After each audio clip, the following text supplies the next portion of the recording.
টুকটুকিদের বাড়ি গেছি, টুকটুকির মা বলছে আমাকে দেখেই, ওদের কুকুরটাকে বলছে, এই দেখো দিদা এসেছে কতদিন পরে, কি মজা কি মজা।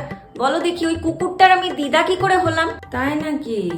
আমি তো মানুষের বাচ্চা, ওই কুকুরটার দিদা কি করে হলাম? তোমরা কুকুর পুষছো, তোমাদের ভালো লাগে, ঠিক আছে, তাই বলে আমাকে ওর দিদা বানিয়ে দেবে? হ্যাঁ মানছি, টুকটুকির যদি আজকে ছেলেপুলে হয় আমি ওর ছেলেপুলে দিদা হব, কিন্তু তাই বলে ওদের বাড়ির কুত্তাটার দিদা হব?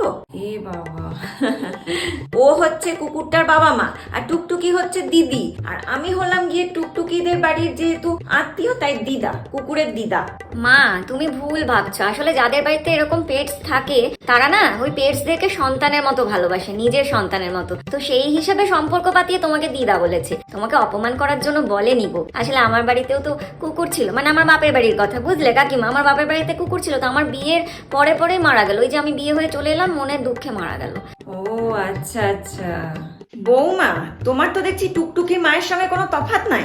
আমারও তো ভীষণ কুকুর পোষার ইচ্ছে, আসলে মা পছন্দ করেন না বলে আমি আর পুষতে পারি না। আমার যদি কোনোদিন একার সংসার হয় না, আমি নিশ্চয়ই পুষবো, আমার ভীষণ ভালো লাগে। কি বললে? তুমি তার মানে আলাদা থাকবে? ওই কুকুর পোষার জন্য তুমি আলাদা থাকবে?